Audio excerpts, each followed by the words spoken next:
جی السلام علیکم. امید ہے کہ آپ سب لوگ خیریت سے ہوں گے. پرویز خٹک صاحب کو کافی زیادہ پرابلم ہو رہی ہے خیبر پختونخوا میں. ذرائع میں یہ بتا رہے ہیں کہ وہ جو پارٹی میں اپنے ساتھ لوگوں کو ملانے کی کوشش کر رہے ہیں اور اس ہفتے ان کی خواہش تھی کہ کوئی پریس کانفرنس بھی کی جائے اور ایک طرح سے ایک نئی پارٹی یا ایک نیا دھڑا سامنے لے کے آئیں، لیکن اس میں ان کو کافی حد تک ناکامی ہوئی ہے. لوگ ان کے ساتھ مل نہیں رہے. ہمیں تو ذرائع نے یہاں تک بتایا ہے کہ بہت سارے لوگوں کو جو وہ میسج وغیرہ کرتے رہے تو اب ان کے جو نمبر ہے اس کو بھی کچھ لوگوں نے بلاک کر دیا ہے. پرویز خٹک جو ہے وہ شدید پریشانی کا شکار ہیں.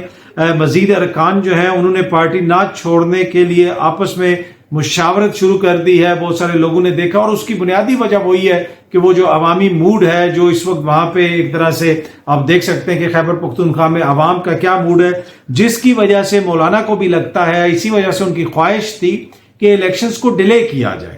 ہر سیاسی جماعت کی خواہش ہوتی ہے کہ الیکشن اس وقت ہو جب میرے لیے حالات بہتر ہوں. خان صاحب الیکشنز کا مطالبہ کرتے رہے کیونکہ ان کو پتا تھا کہ اگر ابھی الیکشنز ہوں گے تو میری جماعت واضح ونر ہے. اسی طرح مولانا صاحب کو اس چیز کا اندازہ ہے کہ وہاں پہ اس وقت پی ٹی آئی کا ووٹ بینک ختم نہیں ہوا. الیکشنز ہوتے ہیں تو ان کے لیے بڑی پرابلمز ہوں گی. پنجاب کے اندر نون لیگ ہو سکتا ہے کہ پی ٹی آئی کے ٹوٹ پھوٹ کا شکار ہے. استحکام پاکستان پارٹی آ گئی، نون لیگ کچھ اپنے لیے کچھ سیٹیں لے سکتی ہے. سندھ میں زرداری صاحب کافی حد تک سورٹڈ ہیں، لیکن مولانا کا ایشو تھا اور اسی وجہ سے انہوں نے ناراضگی کا بھی اظہار کیا. لیکن وہی بات ہے کہ خیبر پختونخوا کے اندر پرویز خٹک صاحب کو کافی مشکلات کا سامنا ہے اور اس میں بتایا جا رہا ہے کہ سابق 6 ایم پی ایز اور 3 ایم این ایز نے پرویز خٹک گروپ میں شامل ہونے سے صاف انکار کر دیا. انہوں نے کہا کہ جناب ہم آپ کے ساتھ شامل نہیں ہوں گے. اور آپ کو پتا ہے کہ پہلے بھی پرویز خٹک صاحب کو شو کاز نوٹس وغیرہ بھی دیا گیا تھا. پاکستان تحریک انصاف کی جانب سے مختلف لوگوں سے وہ رابطے کر رہے تھے. اس طرح کی خبریں بھی میڈیا میں آ رہی تھی کہ جناب بس پرویز خٹک نے وہاں پہ پارٹی توڑ دی، یہ ہو جائے گا وہ ہو جائے گا، نئی چیزیں سامنے آ جائیں گی، نئی جماعت بن جائے گی. لیکن وہ اب تک وہ نہیں ہو سکا. کیوں نہیں ہو سکا؟ اس کی بنیادی وجہ کیا ہے؟ اس کی بنیادی وجہ وہی ہے جو میں نے آپ کو بتایا کہ گراؤنڈ ریالٹیز جو ہے وہ چینج نہیں ہو رہی. عوام کا موڈ جو ہے گراؤنڈ کے اوپر چینج نہیں ہو رہا. اگر پاکستان کی اکانومی کی بات کی جائے وہ بھی چینج نہیں ہو رہی. کوشش کی جا رہی ہے کہ اکانومی کو ریوائیو کیا جائے اور ہم نے دیکھا کہ آج سعودی عرب نے پاکستان کے اسٹیٹ بینک کے اکاؤنٹ میں $2 ارب ڈالے، جو ایک اچھی خبر ہے. وزیر اعظم صاحب نے ٹویٹر کے اوپر شکریہ بھی ادا کیا. لیکن جو یہ باتیں کی جا رہی ہیں کہ جناب یہ کوئی بہت بڑا گیم چینجر ہے اور ایک دم سے پاکستان کی اکانومی اب ٹیک آف کر جائے گی، ہماری خواہش ہے کہ ضرور ٹیک آف کرے، لیکن کیا وہ اشاریے ہیں اکنامک جن کو دیکھ کے ہم یہ فیصلہ کر سکتے ہیں کہ اگلے چند مہینوں کے دوران پاکستان کی اکانومی میں کوئی بہت بڑا انقلاب آ جائے گا؟ گزشتہ ایک سال کے جو اعداد و شمار ہیں وہ ہمارے سامنے ہیں. کیا ہماری ایکسپورٹس بڑھی؟ کیا ہماری ریمیٹنسز بڑھی؟ کیا ہماری مینوفیکچرنگ میں اضافہ ہوا؟ نئی انڈسٹری لگی؟ ایک بھی تو ایسا بڑا اکنامک وہ پوائنٹر نہیں ہے، اشاریہ نہیں ہے جس میں ہمیں گروتھ نظر آ رہی ہو. کیا جی ڈی پی میں اضافہ ہو گیا؟ کوئی بھی ایسی چیز نہیں ہے. اب جہاں تک یہ تعلق ہے کہ جناب آپ کے بینک اکاؤنٹ کے اندر انہوں نے پیسے رکھے، بڑی اہم پیش رفت ہے اور بڑی اچھی بات ہے کہ انہوں نے پیسے رکھے، لیکن ان پیسوں کو ہم کہیں پہ انویسٹ تو نہیں کر سکتے نا. یہ تو اسی طرح اگر کسی نے باہر جانا ہو وہ اپنے دوست کو کہتے ہیں یار میری بینک سٹیٹمنٹ چلا دو، میں نے کون سے خرچ کرنے، ڈال دیا کرو، نکال لیا کرو. وہ جب میں ویزا اپلائی کروں گا تو ہو سکتا ہے میرا ویزا لگ جائے اس بینک سٹیٹمنٹ کی وجہ سے، اور پھر اگر ویزا لگ گیا تو ہو سکتا ہے وہاں پہ جا کے میں بہت کامیاب ہو جاؤں. اگر میں وہاں پہ جا کے بہت کامیاب ہو گیا تو پھر میں تمہیں بلا لوں گا، میں یہ کر لوں گا، میں وہ، مطلب وہ بڑی لمبی سٹوری ہے اس کی. تو یہ اس طرح کی سچویشن ہے کہ ہمارے دوست ممالک ہماری بینک سٹیٹمنٹس تو چلا رہے ہیں، کافی عرصے سے بیچارے چلا رہے ہیں، ڈالتے رہتے ہیں، نکالتے رہتے ہیں، لیکن جب تک ہمیں سالڈ گراؤنڈز پہ ہماری اکانومی بہتر نہیں ہوگی تو اس قسم کے مسائل ہوتے رہیں گے. اب اگر اکانومی میں کوئی چیز بہتر ہوتی ہے تو ہماری تو خواہش ہوگی جناب ضرور بہتر ہو اور جلدی بہتر ہو، لیکن وہ جو گراؤنڈ پہ چیزیں ہیں ابھی دیکھیں مہنگائی مزید بڑھ رہی ہے. اب یہ بھی کہا جا رہا ہے کہ الیکٹریسٹی کی جو بیس ٹیرف ہے اس میں بھی اضافہ ہوگا. مزید جو قیمتیں وغیرہ ہیں ان کے حوالے سے بھی کہا جا رہا ہے کہ آئی ایم ایف کی ڈیل کے بعد جو ہے وہ ان میں بھی قیمتوں میں اضافہ ہو سکتا ہے. جہاں تک آئی ایم ایف کی ڈیل ہے اور آئی ایم ایف کی جو خان صاحب سے ملاقات ہے اس کے بعد حکومت کی طرف سے کافی زیادہ ریئیکشن وغیرہ بھی آ رہا ہے، آپ دیکھ رہے ہیں. اور کچھ لوگ تو یہ کہہ رہے ہیں کہ جناب وہ نہیں بالکل عام سی بات ہے. اس کے اوپر عماد اظہر صاحب نے جو بات کی ہے نا بڑی امپورٹنٹ اور پڑھنے والی اور سمجھنے والی بات ہے. وہ لکھتے ہیں ٹویٹ میں، آئی ایم ایف نے تحریک انصاف سے از خود رابطہ کیا.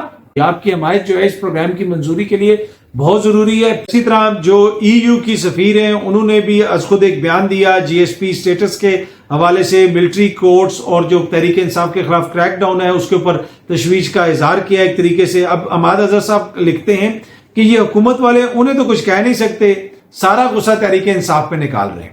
تو یہ بڑی امپورٹنٹ پیش رفت ہیں, دو جو پیش رفت ہوئی, جو ای یو کی سفیر کا بیان آیا, آئی ایم ایف کا وہاں پہ جانا, خان صاحب سے ملاقات کرنا, تو اس کو آپ لائٹلی نہیں لے سکتے. اچھا, جہاں تک تحریک انصاف کے اوپر کریک ڈاؤن کا تعلق ہے, علی محمد خان صاحب کی جناب اب رہائی ہوئی ہے, یا ان کو ضمانت دی گئی ہے ہائی کورٹ سے, اور کہا گیا ہے کہ جناب انہیں دوبارہ گرفتار نہ کیا جائے. بہت سارے لوگوں کو پکڑا جاتا ہے, جب انہیں چھوڑا جاتا ہے وہ تو دوبارہ ان کو گرفتار کر لیا جاتا ہے. اب ہائی کورٹ نے کہا کہ ان کو کسی اور مقدمے میں گرفتار نہ کیا جائے. دیکھتے ہیں اب ایسا ہوتا ہے یا نہیں ہوتا, کہیں اور کوئی مقدمہ سامنے آ جائے اور جب تک ان کو ضمانت ملی ہے اس کے بعد پھر کوئی مقدمہ جو ہے سامنے آ جائے اور ان کو گرفتار کر لیا جائے. اچھا, دوسری طرف پرویز الہی صاحب کو دوبارہ کاف لیگ میں شامل کرنے کے لیے بھرپور کوششیں کی جا رہی ہیں. چودھری خاندان بھی متحرک ہے, ان کے دوست بھی متحرک ہیں, اور پھر جناب یہ بھی ہم نے دیکھا کہ چودھری صاحب کو بھی رہا کیا جاتا ہے, کوئی ضمانت ہوتی ہے تو پھر دوبارہ گرفتاری ہو جاتی ہے. اور بہت سارے لوگ یہ کہہ رہے ہیں کہ جناب وہ مونس الہی خود تو باہر چلا گیا, مونس الہی یہ کہہ رہا ہے, مونس الہی نے اپنے والد کو مشکل میں ڈال دیا. پرویز الہی صاحب کوئی بچے نہیں ہیں, وہ سیاست کو سمجھتے ہیں, وہ زمینی حالات کو سمجھتے ہیں. کاف لیگ تو اس پوزیشن میں نہیں ہے کہ وہ ضلع گجرات جیت سکیں. تو مونس الہی صاحب نہیں, پرویز الہی صاحب کو پتا ہے کہ ان کی جو سیاست ہے وہ عوام کے ساتھ تب تک ہی وابستہ رہ سکتی ہے جب وہ عمران خان صاحب کے ساتھ کھڑے ہیں. پرویز الہی صاحب یہ نہیں ہے کہ وہ کل آئے سیاست میں اور سیاسی ماحول کو نہیں سمجھتے, سیاسی معاملات کو نہیں سمجھتے. ان کو پتا ہے کہ اس وقت زمینی حقائق کیا ہیں. کسی ایسی جماعت کے ساتھ ہونا جس کے حوالے سے عوام ایک خاص قسم کا اس وقت خیال رکھتی ہے, تاثر رکھتی ہے. الیکشن ہوگا تو عوام ووٹ ڈالیں گے, اور ووٹ کس کو ڈالیں گے وہ اگر آپ کوئی بھی سروے کرا کے دیکھ لیں آپ کو سچویشن بالکل واضح نظر آتی ہے. اور اس کی بنیادی وجہ وہی ہے جو یہ اکانومی کی بات ہو رہی ہے, دیگر باتیں ہوتی ہیں کہ جناب ادھر سے پیسہ آ گیا تو یہ ہو جائے گا تو وہ ہو جائے گا, لیکن ایشو وہی ہے کہ اکانومی بہتر نہیں ہوئی ہے, لوگوں کے حالات بہتر نہیں ہوئے. اگر لوگوں کے حالات بہتر نہیں ہوں گے تو کس طرح آپ چیزوں کو آگے لے کے چل سکتے ہیں. پھر آپ نے یہ بھی دیکھا کہ وہاں پہ بھی جو لوگ ہیں, لاہور وغیرہ میں بھی مظاہرہ وغیرہ ہوتا رہا, پینشنرز کا, دیگر جو سرکاری ملازمین ہیں ان کی ہم نے احتجاج دیکھا, آلدو کہ میڈیا پہ اس کو اس طرح کور نہیں کیا گیا. ویسے تو پہلے تو جو بھی ہوتا تھا پچھلے ادوار میں اس کی کوریج وغیرہ کی جاتی تھی, یہ تو نگراں حکومت ہے وہاں پہ, پر پھر بھی میڈیا نے اس کو اتنی زیادہ امپورٹنس نہیں دی. آپ کو پتا ہے میڈیا کے اپنے مسائل ہیں, میڈیا دیگر چیزوں میں لگا رہتا ہے. ہم لوگوں کو سیاسی خبریں زیادہ اہمیت ہم دیتے ہیں کہ جی خان صاحب نے یہ کہہ دیا, یا چودھری صاحب نے وہ کہہ دیا, فلانے صاحب نے یہ کہہ دیا. بہت سارے پبلک ایشوز ایسے ہیں جن کو ڈیل ہی نہیں کیا جاتا, ان کو انٹرٹین ہی نہیں کیا جاتا. وہ بہت ضروری ہے, وہ ہونا چاہیے اس میں, جس طرح کے مسائل ہیں, دیگر جو عوام کے مسائل ہیں. پر انفارچونیٹلی 7 سے 11 بجے تک عوام کے مسائل ہم لوگ ڈسکس نہیں کرتے. ہاں, اشرافیہ کے پلانز, اشرافیہ کے مسائل, اشرافیہ کی خواہشات, انہوں نے یہ کہہ دیا وہ کہہ دیا, وہ چیزیں ڈسکس ہوتی رہتی ہیں. بہت ساری چیزیں پہلے کچھ تھوڑی بہت ہو جاتی تھی کہ گیس مہنگی ہو گئی, LNG یہ ہو گیا وہ ہو گیا. اب وہ بھی دوست جو ہے وہ اس میں بھی بات نہیں کرتے, مہنگائی کے اوپر بھی بات نہیں کرتے. آلدو کہ مہنگائی اس وقت پاکستان میں تاریخ کی بلند ترین سطح کے اوپر ہے, پر اس پہ بھی کوئی بات نہیں ہوتی. تو ایک اور چیز جو ہے سامنے وہ بھی بڑی امپورٹنٹ ہے, جس پہ بھی بات نہیں ہوتی. جناب وہ بات کس چیز پہ نہیں ہوتی؟ پیپلز پارٹی اور نون لیگ کے گوشواروں کی سکروٹنی کا عمل 2017 سے ابھی تک مکمل نہیں ہو سکا. نون لیگ اور پیپلز پارٹی کا فورن فنڈنگ کا فیصلہ الیکشن کمیشن روک کر بیٹھا ہوا ہے. یہ 2017 حنیف عباسی کیس میں سپریم کورٹ کے فیصلے کی بھی توہین ہے, جس میں کہا گیا تھا کہ ساری سیاسی جماعتوں کے قانون کے مطابق جانچ پڑتال کی جائے, لیکن الیکشن کمیشن نے صرف PTI کے خلاف کارروائی کر کے اپنی جانبداری ظاہر کر دی. الیکشن کمیشن پیپلز پارٹی اور نون لیگ کے ساتھ لاڈلوں جیسا سلوک کر رہا ہے. یہ جناب فاروق حبیب صاحب کی وہ ٹویٹ ہے. الیکشن کمیشن میں جس طرح خان صاحب کی جماعت کی وہ فارن فنڈنگ کے اوپر چیزیں ہوئی تھی, سکروٹنی ہوئی تھی, یہی معاملہ جو ان کے اکاؤنٹس ہیں پیپلز پارٹی اور نون لیگ والے, ان کے فنڈنگ کے وہ معاملہ پڑا ہوا ہے. ان کی سکروٹنی کمیٹی بنتی ہے, بندہ کوئی ریٹائرڈ ہو جاتا ہے, وہ ٹوٹ جاتی ہے. بھائی ان کے بھی معاملات سامنے آنے چاہیے نا, ان کی فنڈنگ کہاں سے ہو رہی ہے, کس طریقے سے ہو رہی ہے, کون ان کو پیسے دے رہا ہے. لیکن اسی طرح جس طرح وہ میں نے کہا نا بہت سارے معاملات پہ بات نہیں ہوتی, تو آج کل اس پہ بھی بات نہیں ہوتی. یعنی اس پہ جو مزید اگر کوئی پیش رفت ہوئی تو ہم کوشش کریں گے کہ آپ کے ساتھ شیئر کی جائے. بہت جلدی آپ سے دوبارہ ملاقات ہوگی. Thank you so much.